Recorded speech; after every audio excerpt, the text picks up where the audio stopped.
Congressman Adam Schiff. He's the top Democrat on the Intelligence Committee. Congressman Schiff, it's really nice to see you. Thanks for joining us tonight. You bet.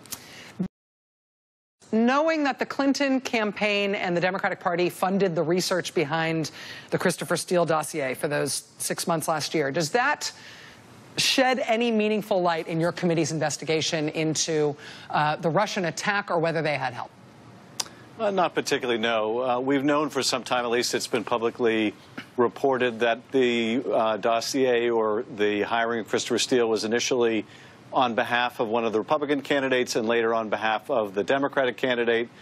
This was the first confirmation of half of that, but it doesn't really shed any light where we really need light shed, and that is how much of what Mr. Steele found can be corroborated, how much of it is accurate. We've been working hard to answer those questions, which are really what the American people need to know. And indeed, some of the dossier has been corroborated. What I find most significant about it is the fact that Christopher Steele, no matter who is paying for his services, may have discovered before our own intelligence agencies that the Russians were going to interfere in our election on behalf of Donald Trump. So we have a lot of work to do in terms of a lot of the claims in the dossier. But I don't think it really adds much value to know who paid for it necessarily. And I view this as part of the effort to discredit him, which really doesn't advance the investigation. Well, on the point of discrediting the dossier, if the dossier went to the FBI, right, and to me, I've always seen that as a sign not only that the FBI saw Christopher Steele as credible, but that Christopher Steele thought his own work would check out if somebody like the FBI followed up on it and reviewed his sources and reviewed his findings.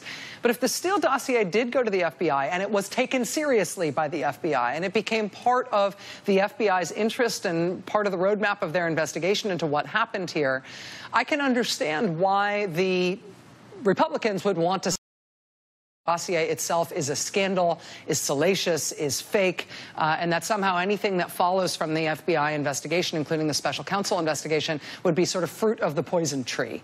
What do you make of their overall effort to discredit it, and both the strategy behind it and how well they're doing at that?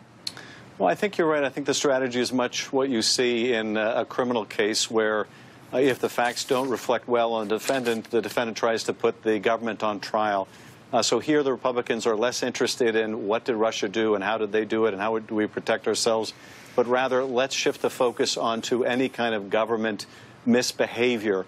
And maybe if we can suggest that the whole investigation goes back to this dossier, and this dossier was opposition research, maybe we can discredit the whole investigation and maybe we can get the country to ignore what Russia in fact did.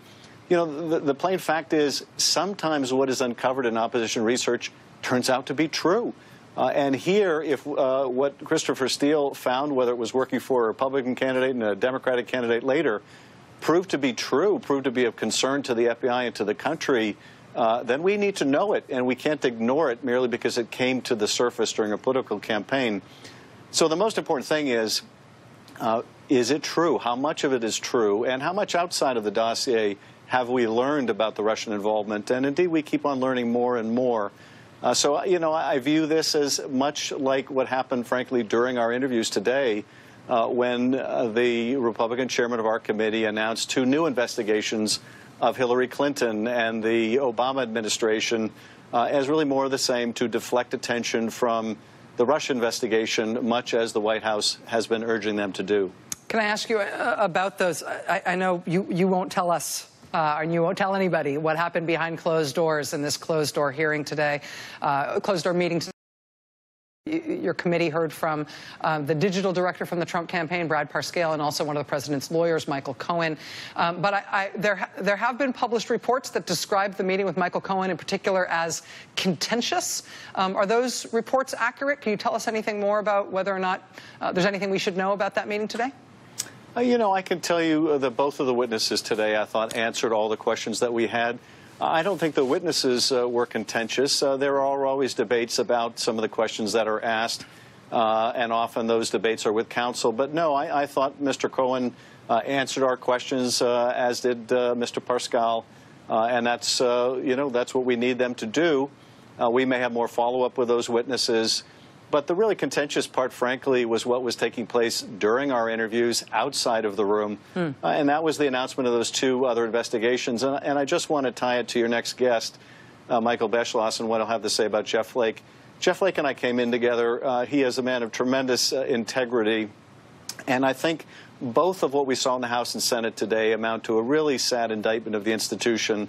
In the Senate, it became clear with Jeff Flake and Bob Corker that the Senate has no place for people of that character and quality who are willing to stand up for what they believe the Republican Party really stands for, that the party has now become the Trumpist party. And similarly in the House, in the actions of our chair and other chairs of other committees to basically have a Benghazi redux, they've shown themselves to be the party of Trump and no longer the party of oversight or what we used to think of as the conservative Republican Party.